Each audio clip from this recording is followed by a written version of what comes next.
Poslednjih godina vidimo jedan veliki zaokret ka što prirodnijem izgledu.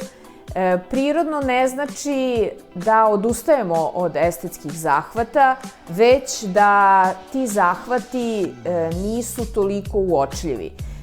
Kada ta granica između prirodnog i operisanog izgleda nestaje, onog trenutka kada je, da kažemo, volumen u nekom pogrešnom sloju ili ga ima previše, kada su konture prenaglašene ili ono što najčešće vidimo kada pacijenti počnu da liče jedni na druge. Dakle, ne treba se uvek voditi nekom savršenom simetrijom.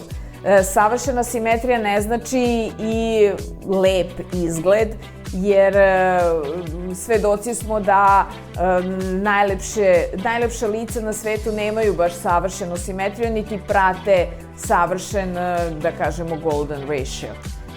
Danas tehnike koje radimo sve više prilagođavamo individualnom izgledu svakog pacijenta i trudimo se da zadržimo njegove ili njene karakteristike i sačuvamo identitet.